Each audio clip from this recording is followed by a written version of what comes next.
Good morning students. இன்னைக்கு நம்ம வந்து அட்வான்ஸ் எக்ஸல் லேப்ல 5வது ப்ரோக்ராம் பார்க்க போறோம். 5வது ப்ரோக்ராம் என்னதுன்னா, நம்ம ஒரு ப்ராடக்ட் லிஸ்ட் இருக்கும். அதுக்கு அமௌண்ட், சேல்ஸ் டாக்ஸ் கண்டுபிடிக்கிற மாரி ஒரு ஒரு எக்ஸாம்பிள் எடுத்திருக்கோம். இதுல வந்து மெயின் கான்செப்ட் என்னன்னா, இதுல செல் ரெஃபரன்ஸ்ங்கிற ஒரு ஒரு தீம் வச்சு தான் நம்ம வொர்க் பண்ண போறோம். சரிங்களா? இந்த செல் ரெஃபரன்ஸ்ல வந்து 2 டைப் இருக்கு. ஒண்ணு வந்து ரிலேட்டிவ் ரெஃபரன்ஸ், இன்னொன்னு அப்சல்யூட் ரெஃபரன்ஸ். இத தான் வந்து நம்ம எப்படி இங்க அப்ளை பண்ண போறோம் அப்படிங்கிறத பார்க்க போறோம். ரொம்ப ரொம்ப ஈஸி தான். சரிங்களா? நம்ம டைரக்ட்டா வொர்க் பண்ண ஆரம்பிக்கலாம். அப்பனா தான் நான் வந்து என்ன பண்றோம் அப்படிங்கிறது புரியும். சரிங்களா? சரி, நான் வந்து டேட்டா வந்து ஏற்கனவே டைப் பண்ணி வச்சுட்டேன். இது ஜஸ்ட் வந்து நமக்கு ஏத்த மாரி மட்டும் கன்வெர்ட் பண்ணிப்போம்.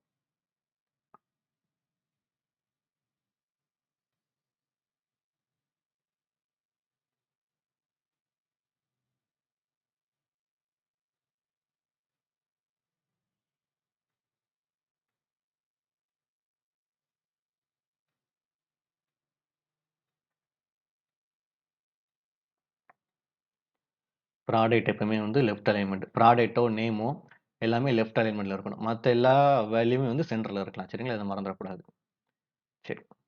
இப்ப நம்ம என்ன பண்ண போறோம்னா, இப்ப எக்ஸாம்பிளுக்கு வந்து ப்ராடக்ட் ஐடி இருக்கு, ப்ராடக்ட்ஸ் இருக்கு, குவான்டிட்டி இருக்கு, ரேட். இப்போ குவான்டிட்டின்னு என்னதுன்னா, இப்போ பேஸ்ட் வந்து 2 பேஸ்ட் இருக்கு. ஒரு பேஸ்ட்டோட விலை ரூ. 35. அப்ப 2 பேஸ்ட்டோட விலைய வந்து நம்ம இங்க அமௌண்ட்ங்கிற இடத்துல கண்டுபிடிக்கிற மாரி இருக்கும். அதே மாரி தான் ரைஸுக்கும், சால்ட்டுக்கும். சரிங்களா? சரி. நம்ம ஃபார்முலா அப்ளை பண்ண ஆரம்பிக்கலாம். இந்த செல்லுல equal two C2 into C3 into D3. சரிங்களா? இந்த செல் அட்ரஸ் குடுத்து என்டர் தட்டுங்க. ஆட்டோமேட்டிக்கா விழுந்துரும். 2 பேஸ்ட்டோட விலை வந்து ரூ. 70. இத நான் அப்படியே வந்து ட்ராக் பண்ணி விடுறேன். மீதி இருக்கிற ரைஸுக்கும், சால்ட்டுக்கும் விழுந்துருச்சு. இப்ப நல்லா பாருங்க. நான் வந்து இந்த ஒரே ஒரு செல்லுல தான் ஃபார்முலா எழுதினேன். நான் ட்ராக் பண்ணி விட்டோனே, ஆட்டோமேட்டிக்கா அடுத்த செல்லுக்கு வந்து இந்த C4, D4ங்கிறது மாறிருச்சு. அதே மாரி கடைசி பாருங்க C5, D5ங்கிறது மாறிருச்சு. அப்போ ஒரு இடத்துல எழுதின ஃபார்முலா வந்து அடுத்தடுத்த செல்லுக்கு மாறும்போது, ஆட்டோமேட்டிக்கா அந்த செல் அட்ரஸ கரெக்ட்டா ட்ராக் பண்ணி எடுத்துட்டு வந்துருச்சு. இதுக்கு பேரு தான் வந்து ரிலேட்டிவ் ரெஃபரன்ஸ். செல்லுல இருக்கிற ரிலேட்டிவ் ரெஃபரன்ஸ். சரிங்களா? டிஃபால்ட்டா அதுவே மாத்தி உள்ள வந்துருச்சு. இது வந்து ரிலேட்டிவ் ரெஃபரன்ஸ். இது வந்து நீங்க ஏற்கனவே பார்த்திருப்பீங்க.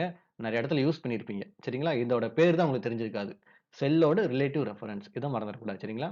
அடுத்து நெக்ஸ்ட் வந்து அப்சல்யூட் ரெஃபரன்ஸ். இது ஒரு சின்ன மாடிஃபிகேஷன் தான் வரும். கொஞ்சம் வித்தியாசமா இருக்கும். சரிங்களா? இப்ப நம்ம என்ன கண்டுபிடிச்சிருக்கோம்னா, 2 பேஸ்ட்டு, ஒரு பேஸ்ட்டோட ரூ. 35. இப்ப நம்ம 2 பேஸ்ட்டோட விலை ரூ. 70ன்னு கண்டுபிடிச்சிட்டோம். இப்போ வந்து நம்ம என்ன ப்ராடக்ட் எடுத்தாலும் அதுக்கு டாக்ஸ் இருக்கும். நான் டாக்ஸ் வேல்யூ இங்க என்ன வச்சிருக்கேன்னா 5ன்னு வச்சிருக்கேன். சரிங்களா? இதான் என்னோட டாக்ஸ் வேல்யூ.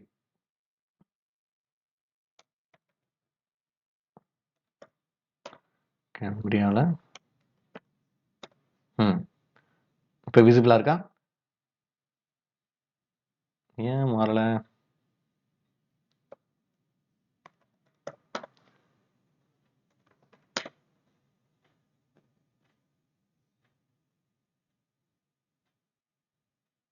சரி விடு.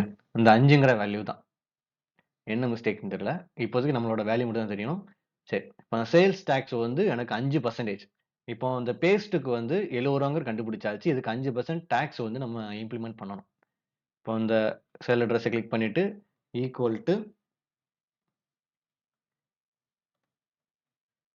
E3 இன்டு இந்த 5ங்கிற வேல்யூவோட செல் அட்ரஸ் வந்து I2. சரிங்களா? அந்த 5ங்கிற வேல்யூவோட செல் அட்ரஸ் வந்து I2. பிராக்கெட்ட குளோஸ் பண்ணிட்டு டிவைடட் பை 100. ரூ. 3.50.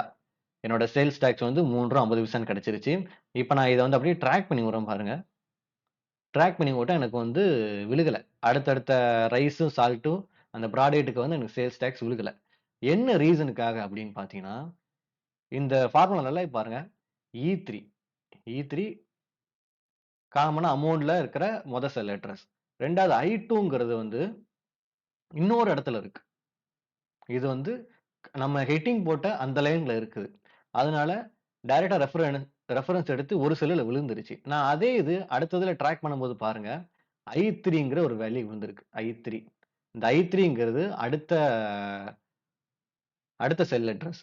அப்ப அந்த I3ங்கிற செல் அட்ரஸ்ல எந்த வேல்யூமே இல்ல. அகைன் இங்க பாருங்க. ஐ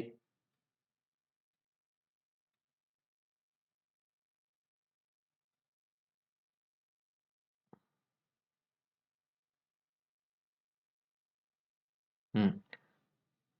I4ன்னு விழுந்திருக்கு. இப்ப இந்த I4ங்கிற செல் அட்ரஸ்ல எதுவுமே இல்ல. நமக்கு என்ன தேவை? நான் ஒரே ஒரு இடத்துல தான் 5ங்கிறத அடிச்சிருக்கேன். அப்ப இந்த செல் அட்ரஸ தான் இங்க இருக்கிற எல்லா காலம்லயும் யூஸ் பண்ணணும். அப்படிங்கிற ஒரு கட்டாயத்துல நம்ம இருக்கோம். அப்ப என்ன பண்ண மாட்டேங்குது, நம்மளோட எக்ஸெல் வந்து டிஃபால்ட்டா அந்த ஒரு இத மட்டும் சேஞ்ச் பண்ண மாட்டேங்குது. இங்க I2 அடுத்தது இங்க I3, I4ன்னு சேஞ்ச் பண்ணுது. அப்ப நம்ம அந்த விஷயத்த மாத்தணும். அதுக்காக தான் நம்ம என்ன படிப்போம்னா, அப்சல்யூட் ரெஃபரன்ஸ் அப்படிங்கிற ஒரு கான்செப்ட்குள்ள படிப்போம். சரிங்களா? இது வேற ஒண்ணும் கிடையாது. இந்த ஃபார்முலா அப்படியே கிளிக் பண்ணிக்கோங்க. கிளிக் பண்ணிட்டு, இந்த I2க்கு முன்னாடி ஒரு டாலர். அதே மாரி ஐக்கு அப்புறம் ஒரு டாலர். இது எதுக்காக நம்ம டாலர் சிம் போடுறோம்னா, இப்ப இந்த I3ங்கிற இந்த செல் அட்ரஸ், I2ங்கிற இந்த செல் அட்ரஸ அப்படியே அப்படியே புடிச்சு வச்சுக்கிறோம். அடுத்தடுத்த செல்லுக்கு நம்ம ட்ராக் பண்ணும்போது, இந்த I2வ மட்டும் சேஞ்ச் பண்ணாது. அப்படியே அந்த செல் அட்ரஸ கேப்சர் பண்ணி வச்சுக்கிறோம். சரிங்களா? அதுக்கு தான் இந்த டாலர் சிம்பல் யூஸ் பண்றோம். இதுக்கு பேரு வந்து அப்சல்யூட் ரெஃபரன்ஸ். இப்ப நல்லா பாருங்க. நான் மறுபடியும் ட்ராக் பண்ணி விடுறேன். எல்லாத்துக்குமே வந்து வேல்யூ விழுந்துருச்சா? இப்போ இந்த செல்லோட செல் அட்ரஸ பாருங்க. அதே தான். I2ங்கிறது சேஞ்ச் ஆயிருக்காது. ஆனா E4ன்னு சேஞ்ச் ஆயிருக்கும். அதே மாரி இங்க பாருங்க. I2ங்கிறது சேஞ்ச் ஆயிருக்காது. ஆனா E5ன்னு சேஞ்ச் ஆயிருக்கும். இது இப்படிதான்.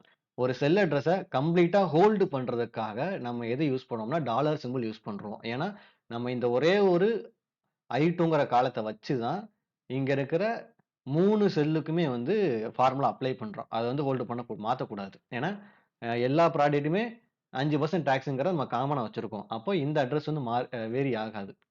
அப்ப நீங்க கேட்கலாம். அப்ப கீழயும் 5, 5 போட்டு நம்ம பண்ணலாமா அப்படின்னு சொல்லி கேட்கலாம். பண்ணலாம். ஆனா இது வந்து ஒரு 3 ப்ராடக்ட், 4 ப்ராடக்ட் இருக்கும்போது பிரச்சனை கிடையாது. இதே ஒரு 500, 600 இருக்கும்போது ஆட்டோமேட்டிக்கா என்ன ஆகும்னா, நம்ம டாக்ஸ்ங்கிறது ஒரே ஒரு காலம்ல வச்சு மீதி இருக்கிற எல்லா ப்ராடக்ட் கண்டுபிடிக்கிற மாரி இருக்கும். சரிங்களா? So simple. நம்ம அமௌண்ட்ங்கிற காலத்துல என்ன யூஸ் பண்ணிட்டு இருக்கோம்னா, செல் ரெஃபரன்ஸ்ல ரிலேட்டிவ் ரெஃபரன்ஸ் யூஸ் பண்ணியிருக்கோம். சேல்ஸ் டாக்ஸ்ல என்ன யூஸ் பண்ணியிருக்கோம்னா, செல் ரெஃபரன்ஸ்ல அப்சல்யூட் ரெஃபரன்ஸ். இந்த 2 டைப் ஆஃப் ரெஃபரன்ஸ தான் இந்த இந்த ப்ரோகிராம்ல நான் பார்த்திருக்கோம். சரிங்களா? ரொம்ப ரொம்ப ஈஸி தான். சரி. இந்த ப்ரோகிராம் புரிஞ்சிருச்சுன்னா, லைக் பண்ணி விடுங்க. ஒருவேள புரியலைன்னா கீழ கமெண்ட்ல கேளு. இல்லன்னா கிளாஸ்ல வந்து கேட்டுக்கோ. சரியா? Thank you.